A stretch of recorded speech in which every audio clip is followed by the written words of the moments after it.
नमस्कार, मेरा नाम है मीनाक्षी रजत और आप देख रहे हैं हमारी खास पेशकश नापाक। नापाक में आज बात करेंगे पाकिस्तान की, एक ऐसे मुल्क की जो कि सिर्फ और सिर्फ फरेब पर टिका हुआ है। किस तरीके से अपने यहाँ ही बर्बरता कर रहा है, अपने लोगों को ही मार रहा है। इसके साथ साथ हम आपको बताएंगे कि इस पूरी पीओके में घटी घटना को छिपाने के लिए वो अफगानिस्तान का भी रुख कर चुका है।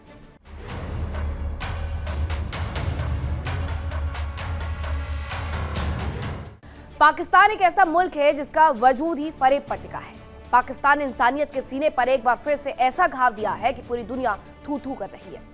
पीठ पर हमला करना जिसकी फितरत है और बेगुनाहों का खून बहाना जिसकी आदत, उसी कायर पाकिस्तान का एक और खूनी चेहरा बेनकाब हो गया है। अपनी नाकामी और भूखमरी को छिपाने के लिए छटपटा रहे इस्लामाबाद के हुक्मरानों ने अफगानिस्तान की सरजमी को लहूलुहान कर दिया है। काबुल की फिजाओं में बारूद घोलने वाले इन पाकिस्तानी जनरल को लग रहा है कि ये जंग जीत रहे हैं, लेकिन हकीकत यह है कि इस घिनौनी और बुजदिल हरकत के बाद पाकिस्तान दुनिया के सामने पानी पानी हो चुका है।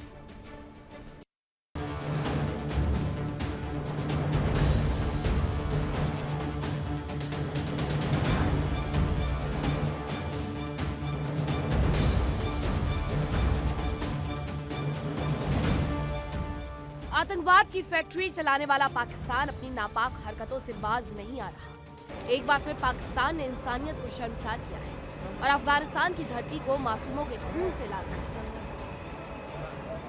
रात के अंधेरे में जब दुनिया सो रही थी, तब पाकिस्तानी सेना के लड़ाकू विमानों ने अफगानिस्तान की सीमा पार की और सोते हुए नागरिकों पर बम बरसाए। इस कायरतापूर्ण हमले में 11 बच्चों समेत 13 बेकसूर लोगों की दर्दनाक मौत हुई। ये हाल के हफ्तों में हुआ सबसे घातक और क्रूर हमला है। आज हम बेनकाब करेंगे पाकिस्तान के उस क्रूर चेहरे को जो दुनिया के सामने तो विक्टिम कार्ड खेलता है, लेकिन पीठ पीछे मासूम बच्चों को शिकार बनाता है। पहली बात तो ये है कि मैं आपको कॉन्सेप्ट क्लियर कर दूं, ब्रदर्स नहीं है वो हमारे, ठीक है, वो हमारे नहीं है, वो हमारे मुखालिफ हैं। देखें, हमेशा कहते हैं कि जिस थाली में खाओ ना उस थाली में छेद ना करो। इन्होंने जिस थाली में खाया उसी थाली में छेद किया। ये दालखोर लोग हैं, ठीक है। पहली बात तो ये कि पाकिस्तान जंग के हक में नहीं था। पाकिस्तान कह रहा था कि जंग ना हो, हम सारे मतलब कि बैठ के मामला खत्म हो जाए। इन्होंने पहले पाकिस्तान की पोर्ट पे हमला किया, ठीक है, उनके बेसों पे हमला किया। वहाँ के कोई 10 से 12 जो थे ना, कहते हैं फौजी जो निहत्ते थे, उनको कैद किया, उनको मारा इन्होंने। फिर ये बाज नहीं आ रहे थे, फिर इन्होंने बम फाड़ा, ठीक है, जो मस्जिद में वो इमाम बारगाह में बम फटा था, जो कहते हैं बसंत के टाइम पे फटा था, वो इन्होंने हरकत करी, ठीक है, हमला इन्होंने कर दिया। इनको ये नहीं पता था कि पाकिस्तान क्या करेगा। अब पाकिस्तान ने जब जवाबी हमले किए, अब इनकी बेस उड़ा दी, इनकी आधी जगहों पे कब्जा कर लिया, आधी जगहों पे जाके बैठ गए। अब ये कॉल्स कर रहे हैं कि भाई सुलह की तरफ आओ। अब ये कहते हैं कि भाई अगर आप लोगों के पास एयरफोर्स है, आप लोगों के पास जदीद असले हैं, तो हमारे पास खुद का बमबारी करने वाले लोग हैं। मतलब कि दहशतगर्द इन्हीं के पास से बनते हैं ना, सारा कुछ होता है ना। तो पाकिस्तान के जो मतलब कि अफगानिस्तान के जितने भी लोग हैं वो सारे दहशतगर्दी हुए ना। पाकिस्तान ने क्या कहा इनको? पाकिस्तान तो सर यही कहेगा ना, लेकिन आपको नहीं लगता कि अगर अगली तरफ से ना छेड़ा जाए तो फिर किसी को क्या जरूरत है आके आके हमले करने? देखिए, आप देखें ना कि आप भी अगर यहाँ से चल के जा रही हैं, जब तक आपको कोई छेड़ नहीं रहा, कोई तंग ही नहीं कर रहा, तो आप पागल थोड़ी ना कि आप किसी को कुछ कहेंगी। ठीक इसी तरह जब पाकिस्तान ने आपको पहली दफ़ा इन्होंने हरकत की, पाकिस्तान ने वॉर्न किया, फिर वॉर्न किया, फिर वॉर्न किया, फिर वॉर्न किया। इनको लग रहा था कि हम आज़ाद हो गए हैं। अब आपको क्या लगता है कि अपनी तरफ से इन्होंने बात की कि हम एयर स्ट्राइक करेंगे। यार कौन सी एयर स्ट्राइक? तुम्हारे पास कोई जंगी तैयारी नहीं है, तुम्हारे पास कोई एयरबेस नहीं है, तुम्हारे पास कोई एयरपोर्ट नहीं है, तुम्हारे पास चीज़ें ही नहीं है, तो तुम कौन सी जो है ना एयर स्ट्राइक करोगे?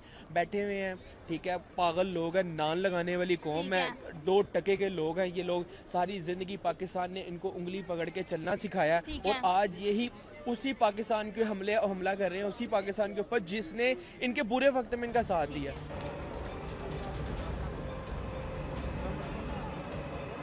ये तस्वीरें पाकिस्तान की उस कायराना करतूत की गवाही दे रही हैं जो उसने 10 जून की रात को अंजाम दिया। अफगानिस्तान सरकार के प्रवक्ता ज़बीउल्लाह मुजाहिद ने साफ तौर पर कहा है कि पाकिस्तानी सेना ने एक बार फिर अफगानिस्तान की संप्रभुता और हवाई क्षेत्र का खुलेआम उल्लंघन किया। कुनार, खोस्त और पख्तिका प्रांतों में रिहायशी इलाकों को निशाना बनाया, जहां कोई आतंकी नहीं बल्कि आम नागरिक रहते थे। ये अफगानिस्तान का अटैक एक बार फिर से पाकिस्तानी फौज के उस चरित्र को दिखाता है जहां ये कितने बारबैरिक हैं, हिस्टोरिकली बारबैरिक हैं। हालांकि हमारे साथी फ्री हुए थे, उतनी हिस्ट्री भी नहीं है, बट मुगल टाइम से। और this is not going to serve any purpose. Pakistan ने अफगानिस्तान के साथ अपने रिश्तों को इस लेवल पर ले आया है कि अब अफगानिस्तान के फिदायीन इनके अंदर, पाकिस्तान के अंदर जाकर मस्जिदों में ब्लास्ट करते हैं, सुसाइड अटैक्स करते हैं। यही कारण है क्योंकि पाकिस्तानी फोर्सेस ने इतनी एट्रॉसिटीज कर रखी हैं, इनको कोई बाउंड्रीज नहीं है। अस्पताल पर हमला, बच्चों को मारना, लेडीज को बम्बार्ड कर देना, बलोचिस के साथ ये जो कुछ कर रहे हैं, पीओके में पिछले कुछ दिनों से ये जो कुछ कर रहे हैं, ये ऐसे नहीं कर सकते कि पीसफुल एनवायरनमेंट में जब कोई वॉर नहीं है वहां जाकर अस्पतालों पर हमले करें और इनोसेंट बच्चों को, लेडीज को मारें। This is a very serious offence. ये एग्रेशन है, नेशनल एग्रेशन है पाकिस्तान का अफगानिस्तान के ऊपर, जस्ट बिकॉज अफगानिस्तान इनकी मिलिट्री के सामने बराबर नहीं खड़ा होता। सेम केस ये बलूचिस्तान में करते हैं। बीएलए को इन्होंने इतना टॉर्चर कर रखा है। बीएलए तो चलो फिर भी अफगानिस्तान के अंदर है, बलोचिस जो इनके अपने बलूचिस्तान प्रोविंस में रहते हैं, पाकिस्तानी सिटीजन्स हैं, टिल दे सेपरेट देमसेल्व्स, जब तक कि वो अलग नहीं हो जाते हैं, जब तक पीओके इंडिया के यूनियन फ्लैग के अंदर नहीं आ जाता, तब तक इन्होंने पाकिस्तान की जनता को ही, पाकिस्तान की मिलिट्री और लीडरशिप ने इतना टेरराइज, इतना ट्रॉमेटाइज कर रखा है। यूज एंड थ्रो की पॉलिसी करते हैं। मरने वालों में 11 मासूम बच्चे, एक महिला और एक बुजुर्ग शामिल है, जिनका इस जंग से कोई लेना देना नहीं था। पाकिस्तान की सेना हमेशा की तरह ये झूठा दावा कर रही है कि उसका मकसद नागरिकों को निशाना बनाना नहीं था। लेकिन क्या 11 बच्चों की मौत को कोलैटरल डैमेज कहकर खारिज किया जा सकता है? ये पाकिस्तान का वो पुराना झूठ है जिसे अब दुनिया पहचान चुकी है। अगर वो अफगानिस्तान पाकिस्तान के साथ पंगेबाजी करता है बिल्कुल। तो देख सकते हैं कि क्या होगा। अपनी तबाही है, क्योंकि पाकिस्तान एक जोहरी ताकत है, एटमी ताकत है, तो कोई पता नहीं कब तक वो अफगानिस्तान को जिंदा रख पाएगी। आपको मैं बताऊं, अफगानिस्तान जिधर भी चला जाए लेकिन एहसान मत भूलिएगा। अच्छा, पाकिस्तान ने एक एहसान किया, पनाह दी, बरसों से 50 साल तकरीबन यहाँ पे रहे अफगानी, और अब इन्होंने गरदारी की। पाकिस्तान के साथ हमसाया मुल्क है, उसके साथ गरदारी की, और मुस्लिम कंट्री है। मुसलमान आपस में भाई भाई होने चाहिए, जो कि इसको शायद इसके ऊपर अमल करते हुए नज़र नहीं देखा जा रहा। ठीक है, असल में अफगानिस्तान को पनाह देना पाकिस्तान की शायद वो एक अपनी अच्छाई थी, लेकिन मैं समझता हूँ कि वो एक बहुत बड़ा गलत कदम था। इन लोगों को जो है वो दुश्मन को अपने अंदर ये पालते रहे। अफगानियों ने यहाँ पे क्या किया? हमारी इकोनॉमी को तबाह किया अफगानियों ने आके, यहाँ पे हमारे कारोबार को तबाह किया, हमारे साथ यहाँ पे आके पाकिस्तान के अंदर फ्रॉड्स किए, स्कैम किए। अभी भी पाकिस्तान में बहुत ज़्यादा अफगानी मौजूद हैं, ठीक है, हुकूमत ने निकाले हैं, लेकिन अभी भी लुक छुप के कुछ ऐसे अफगानी हैं।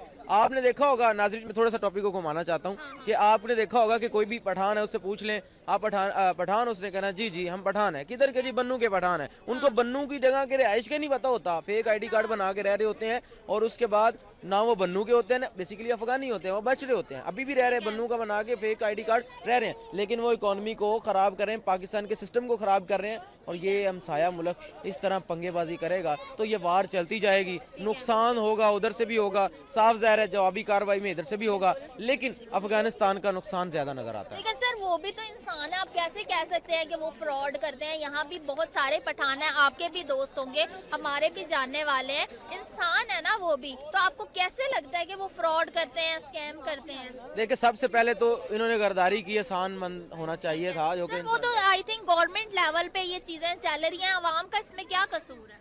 अवाम का कसूर नहीं है, लेकिन अवाम को चलाने वाली जो उधर की गवर्नमेंट है उसको भी तो सोचना चाहिए कि हमारे कितने अफगानियों को पनाह दी थी। ये कोई पहली बार नहीं है जब पाकिस्तान ने अफगानिस्तान में इस तरह का कत्लेआम मचाया हो। संयुक्त राष्ट्र यानी यूएन की एक हालिया रिपोर्ट पाकिस्तान के दावों के परखच्चे उड़ा देती है। इस रिपोर्ट के अनुसार इस साल के शुरुआती 3 महीनों में पाकिस्तानी हमलों और सीमा पार हुए संघर्षों के कारण कम से कम 372 अफगान नागरिक अपनी जान गंवा चुके हैं, जबकि करीब 400 लोग गंभीर रूप से घायल हुए हैं। फरवरी के महीने को याद कीजिए, जब दोनों देशों के बीच सीमा पर भीषण लड़ाई छिड़ गई थी। तभी पाकिस्तान ने अफगानिस्तान के प्रमुख शहरों, यहाँ तक कि राजधानी काबुल और दक्षिणी कंधार जैसे इलाकों पर हवाई हमले किए थे। पाकिस्तान की छटपटाहट दिखाती है कि वो अपनी आंतरिक विफलताओं और कंगाली से ध्यान भटकाने के लिए सीमा पर तनाव पैदा कर रहा है। वो भी एक इस्लामिक स्टेट, हम भी एक इस्लामिक स्टेट, दोनों इस्लामिक स्टेट आपस में लड़ी जा रही है। देखिए, मुसलमान तो हम बाद में आ जाते हैं, एज अ मुल्क देखा जाए तो जंग बन जाती है, कोई मसला नहीं होता, क्योंकि उसमें जाहिर बात है सारी चीज़ें देखनी पड़ती हैं, मुल्क की मफादात देखने पड़ते हैं। अब जाहिर बात है एक सिर्फ इस चीज़ को लेके देखा जाए भी मुसलमान है उसमें अपना सारी आवाम का 22 हाँ। करोड़ 25 करोड़ आवाम उड़ा दें, वो ठीक नहीं है। वो तो फायदा नहीं है ना, उस चीज़ का मकसद तो नहीं बनता। मतलब हम बहुत अच्छे चल रहे हैं इसलिए हम बाहर अफोर्ड कर रहे हैं। नहीं हम अच्छे नहीं, हमें अंदर वाले की फिक्र नहीं है, बाहर वाले की भी नहीं है, हमें दोनों की फिक्र नहीं है, हम बस तवक्कल अल्लाह पे चल रहे हैं, जब तक चलते रहेंगे और क्या। आपको क्या लगे कि आने वाले दिनों में पाकिस्तान की सुरक्षा की water crisis, energy crisis, food crisis, हर चीज़ हमें नजर आ रही है पाकिस्तान के अंदर, तो ये कह लें कि सोचने वाली बात है कि आखिरकार हम जा किस साइड पे रहें। देखिए जाना किधर है, एंड में बेड़ा गर्क होना है और कुछ भी नहीं होना है। अब आपने कहा है फूड क्राइसिस है, आप अब देख लें गंदम का हाल ही कोई नहीं है, बाकी फसलें देख लें जिसमें सरसों आपकी आ जाती है, आपका आलू आ जाता है, मकई आ जाती है, इनमें से किसी एक फसल का हाल नहीं है, रेट नहीं है। बेचारे जो किसान जिसने अपनी तकरीबन सारी जमा पूंजी लगा देता है किसान अपनी फसल को अच्छा करने में, फसल अच्छी होगी उसका मुझे अच्छा रिटर्न मिलेगा, चले मैं अपना अच्छे से टाइम गुजार लूंगा। अब फसल का हाल ही कोई नहीं है, ऊपर से डीजल के रेट्स इन्होंने इतने ऊपर कर दिए, हर चीज़ को ऊपर कर दिया, उसमें बेचारा किसान कहाँ जाए, बेड़ा गर्क करके हर चीज़ का इन्होंने रख दिया है। सिर्फ ये बस जंगों में अमन कराने पे चढ़े हुए हैं बस, और इनका काम ही कोई नहीं है। आपको लग रहा है हम फ्री अमन करवा रहे हैं? फ्री में नहीं करवा रहे, हमें डॉलर नजर आ रहे हैं और कुछ भी नहीं।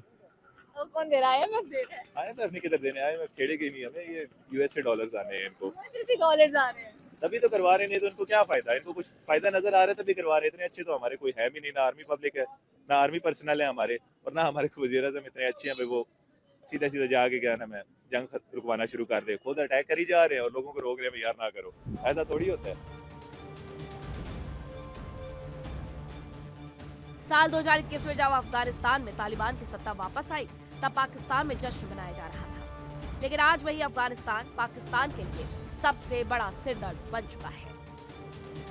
इस्लामाबाद का आरोप है कि तहरीक तालिबान पाकिस्तान यानी TTP के आतंकी अफगानिस्तान की धरती का इस्तेमाल कर पाकिस्तान पर हमले कर रहे हैं, लेकिन सच क्या है?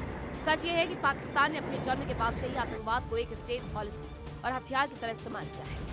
भारत के खिलाफ और अफगानिस्तान में अपना प्रभाव बढ़ाने के लिए पाकिस्तान ने जिन आतंकियों को पाला पोसा, आज वही सांप पलटकर पाकिस्तान को डस रहे हैं। पाकिस्तान की नीति हमेशा से अच्छे आतंकी और बुरे आतंकी में फर्क करने की रही है।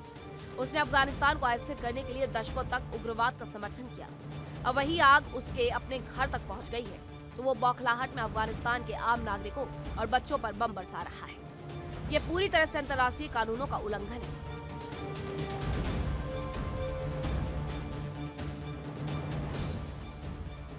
देखिए काफी ज्यादा जानी नुकसान है, देखा जाए तो 85 ही बंदे, अब उनमें से पता नहीं है कितने बचते हैं कितने मरते हैं, उस चीज़ का कोई आइडिया नहीं किसी को।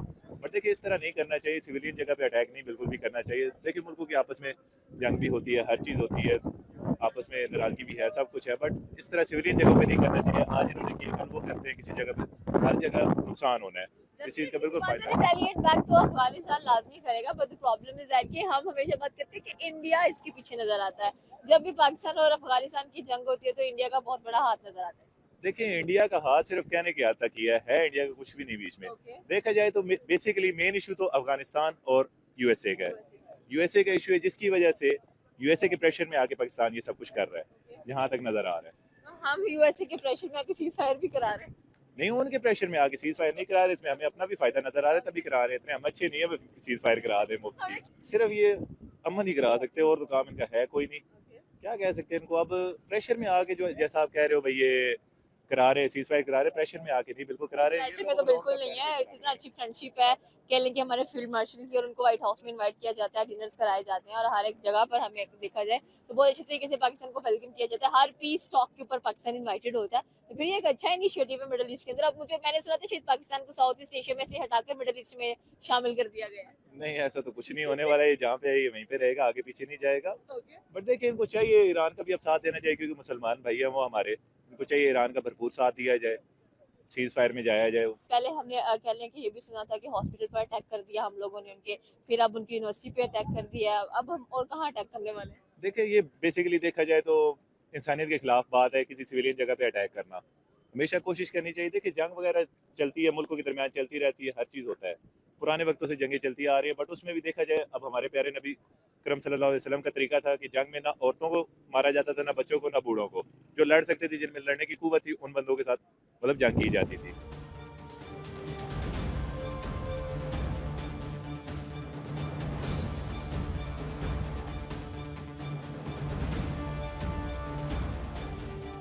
अफगान अधिकारी भी पाकिस्तान के इन आरोपों को सिरे से खारिज करते रहे हैं। उनका कहना है कि पाकिस्तान खुद अपनी जमीन पर अफगानिस्तान विरोधी गुटों और दुश्मनों को पनाह देता है और अफगानिस्तान की संप्रभुता का रत्ती भर भी सम्मान नहीं करता। इस दुश्मनी और हिंसा का असर सिर्फ इंसानी जानों पर नहीं बल्कि दोनों देशों के गरीब आवाम की रोजी रोटी पर भी पड़ रहा है। पिछले साल अक्टूबर से ही दोनों देशों के बीच की सीमाएं ज्यादातर समय से बंद है। व्यापार पूरी तरह ठप है। जो पाकिस्तान पहले से ही पाई के लिए मोहताज है, अंतर्राष्ट्रीय मंचों पर भीख मांग रहा है, वो इस युद्ध की आग में खुद को और झोंक रहा है। अफगानिस्तान की संप्रभुता पर हमला करके पाकिस्तान ने साबित कर दिया कि वह इस क्षेत्र की शांति के लिए सबसे बड़ा खतरा है। बच्चों की चीखें पाकिस्तानी हुक्मरानों और वहां की सेना को कभी सोने नहीं देती। आतंकवाद के बल पर दूसरों के घरों को उजाड़ने वाले पाकिस्तान का खुद का घर आज बारूद के ढेर पर बैठा है। इतिहास गवाह है कि जो देश नफरत और आतंक की बुनियाद पर चलता है तो उसका अंजाम ऐसा ही होता है। पाकिस्तान को अब ये समझ लेना चाहिए कि मासूमों के खून से सनी उसकी ये जंग उसे बर्बादी के सिवाय कुछ नहीं देती।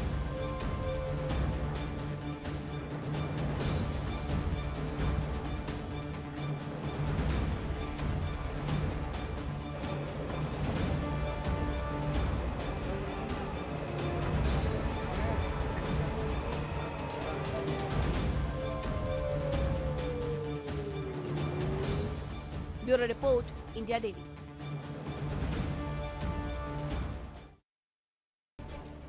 आज हम बात कर रहे हैं उस मुल्क की जो नक्शे पर तो मौजूद है लेकिन अंदर से पूरी तरीके से सड़ चुका है, जो पूरी दुनिया में आतंकवाद की फैक्ट्री चलाता था। आज उसकी अपनी ही आवाम ने उसके हुक्मरानों का जीना हराम कर दिया है। हम बात कर रहे हैं कंगाली और कत्लेआम की नई पहचान बन चुके पाकिस्तान की वो क्रूर सेना जो सीमा पर भारतीय जांबाजों के सामने घुटने टेक देती है लेकिन अपने ही निहत्थे नागरिकों पर जुल्म की इंतहा कर देती है।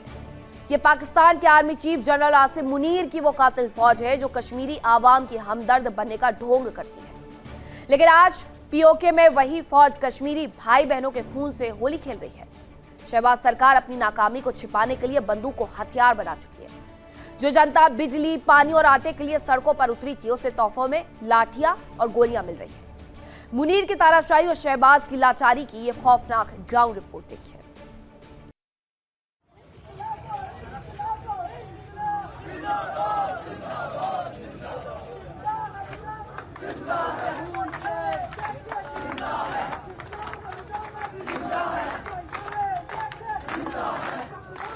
यह है पाकिस्तान अधिकृत कश्मीर यानी पीओके की वो कड़वी हकीकत जिसे इस्लामाबाद और रावलपिंडी के आका हमेशा दुनिया से छिपाते आए हैं। आज पीओके की आवाम मूलभूत सुविधाओं से कोसों दूर है। यहाँ खाने को आटा नहीं है, बिजली का नामो निशान नहीं है, नौजवानों के पास रोजगारी की कोई गारंटी नहीं है। अस्पतालों में चले जाइए तो पट्टी बांधने तक के लिए दवाई नहीं मिलेगी और स्कूल तो मील दूर तक नजर नहीं आते। ये हमारी अपनी हुकूमत के काम है ना सारे, बस वो उन लोगों ने ही लो किया है तो सारा ब्लेम हमारी हुकूमत पर ही आएगा। आवाम तो पिस रही है बेचारी। वो लोन हमारे लिए थोड़ी है, वो तो सारे हुक्मरान के खा लेंगे। अप्रूवल किसके लिए लिए? आवाम के लिए लिए ना। लगता कौन है, खाता कौन है? सारे हुक्मरान। आप देख लें, सारे जिसको भी देख लें आप, बड़ी बड़ी पोस्टों पे बैठे हैं, बड़ी बड़ी गाड़ियाँ। गरीब के लिए क्या है? कुछ भी नहीं है भाई। ये तो हमारे ऊपर सब अवामी, मतलब कि ये जो इस टाइम पे हमारा जो मुल्क कर्जे के अंदर है ये सब अवामी है, अब इनसे ही निकालेगा। क्योंकि इस टाइम पे जो हाल है इस टाइम पे हमारे मुल्क का, रोड के ऊपर है, जो महंगाई के ऊपर है, वो बेचारी सब अवामी पिस रही है इसके अंदर और अवाम के ऊपर सारी बोझ आ रही है। परेशानी है बाबा, यकीन करो बच्चे बीमार हो जाते हैं। ये अंधेरे में, बिजली नहीं है, गर्मी है, इतना लोड शेडिंग है। 1 घंटा बिजली है तो अल्लाह रहम करे, 4 घंटा 5 घंटा बिजली नहीं है, 6 घंटा बिजली नहीं है।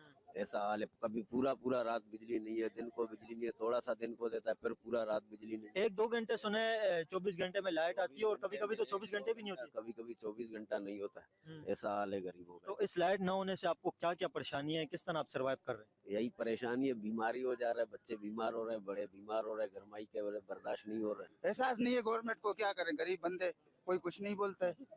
गवर्नमेंट को एहसास होता है ना तो हम गरीबों के लिए लेन वगैरह सेट कर लेता।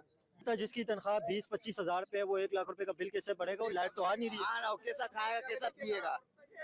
किसी को 24 घंटे में कितनी लाइट आती है? 24 घंटे में तकरीबन 3 पता नहीं 4 घंटा आती है बस। भाई हमारे मुल्क तो इस टाइम पे सब यही कर रहे हैं, अल्लाह माफ़ करे, बस हम सबको हिदायत दे। क्योंकि इस टाइम पे ये हाल है हमारे मुल्क का कि जिसको देखो कर्जे के ऊपर ही चल रहे हैं। यहाँ तक सारी आवाम कर्जे के ऊपर चल रही है। तो हम भी कर्जे पे चल रही है। हाँ, आवाम सारी कर्जे पे चल रही, महंगाई इतनी होगी। मालिक ने इतना कर्जा ले लिया है तो आवाम ही भुगतेगी और कौन भुगतेगा? ये कहेंगे कि अभी और कर्जा ले लो, समझ रहे हो? अब बनना आवाम को ही है, इनके बापों की जेबों में जा रहा है, ठीक है ना? बनना आवाम ने ये भरपूर अयाजियाँ कर रहे हैं। रोडों का हाल देख लो, हर जगह गटर का पानी है, एवरेज का कोई निजाम नहीं है। यहाँ अंडरपास बन रहा है, अभी 4 साल हो गए, अंडरपास नहीं बन के दे रहे इनका। ये तो हल ही नहीं करा। हम लोगों ने कल रोड भी बंद किया था, ये रोड कल परसों भी बंद किया था, लेकिन इसमें कोई हल ही नहीं है। दफ्तरों में जाओ, आपने पूरा मेन रोड बंद कर दिया। हाँ, मेन रोड बंद किया था, लेकिन पुलिस आता है, रेंजर्स आता है, फिर भगा के हम लोग आ जाते हैं इधर, फिर लाइट जाता है, फिर हम लोग ऐसे। रोडों का सड़कों का बेड़ा गर्क किया हुआ है। आओ हम अपनी गाड़ियाँ दिखाएं तुम्हारे को, गाड़ियों का कैसा बड़ा बेड़ा गर्क हुआ हुआ है। हाँ भाई, तो ये हालात कब चेंज कब होंगे? हालात ये कब बेहतर होंगे? आप बताएं ना, ये कब हालात बेहतर होंगे? हालात चेंज ही नहीं होंगे कभी भी। ये भीख मांगते रहेंगे और आने वाली हमारी जो नस्लें हैं ना, वो भी देखेंगी ये भीख मांगे जा रहे हैं। ये लोग नहीं मरेंगे, हम लोग तो ऐसे की ऐसे हम मर जाएंगे, ये नहीं मरेंगे ये लोग। ये भीख चलती है और चलती रहेगी भीख। ये देखो ना, अंडरपास 5 साल हो गए, 5 साल से हम घूम के अपने घर जाते हैं और आते हैं, पता ही नहीं है कि अंडरपास बनेगा भी नहीं बनेगा, तैयार होगा नहीं होगा। जब इसी बदहाली से तंग आकर आवाम ने सड़कों पर शांतिपूर्ण प्रदर्शन शुरू किया तो शहबाज की लाचार सरकार ने असीम मुनीर की क्रूज फौज को छोड़ दिया। आज शांतिपूर्ण प्रदर्शन उग्र हो चुका है क्योंकि मुनीर की सेना ने निहत्तों पर गोलियां दाग दी। जैसे ही पहुंचे तो हमारी गवर्नमेंट ने इस्तकबाल, ये गोलियां वहां पे मौजूद हैं, गोलियों से हमारा इस्तकबाल किया गया आज अपने शहर में। अगर ये गवर्नमेंट अपने लोगों पे, यार कौन नहीं जानता हमें कि हम कितने पूरे माने, मैं एक ट्रैवलर हूँ, सब लोग जानते हैं, लोगों पे सरेआम यहाँ पे शेलिंग और पूरी हालत। आखिरकार फोर्सेज भाग गई है, आवाम ने यहाँ पे एहतजाज किया हुआ है। इस वक्त कश्मीर के हालात, यहाँ की गवर्नमेंट, करप्ट सियासतदान, जिनका अपनी शोशा का मसला है, बाकी कुछ भी नहीं है, उस चक्कर में इतने लोगों को मरवा रहे हैं, दौरा कोर्ट की शहादतें। और आज ये लोग पता नहीं क्या करना चाहते हैं। गोलियां जो चलाई गई हैं, उनके शेल भी मौजूद हैं। पीओके में इस वक्त हालात ये हैं कि वहां लाशें बिछ चुकी हैं, सैकड़ों लोगों की जानें जा चुकी हैं और हजारों लोग अस्पतालों में जिंदगी और मौत की जंग लड़ रहे हैं। लेकिन इस कत्लेआम ने प्रदर्शनकारियों के इरादों को और फौलादी बना दिया। शहबाज सरकार की चूल्हे हिल गई। प्रदर्शनकारियों ने अब साफ साफ ठान लिया है कि चाहे जान चली जाए, लेकिन अब इस नरक बन चुके पाकिस्तान से वो आजादी लेकर रहेंगे।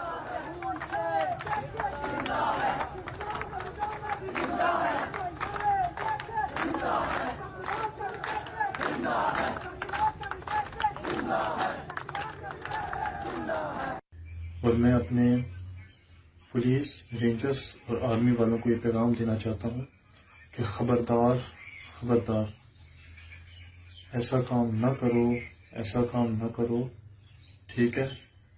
अभी तो तुम सस्ती शोहरत के लिए ये 30 या 40 हज़ार की नौकरी के पीछे तुम अपना पेट पाल लोगे, अपने बच्चों का पेट पाल लोगे, लेकिन जो अपने पेट में तुम आग भर रहे हो, तुम्हें इस चीज़ का अंदाज़ा नहीं है।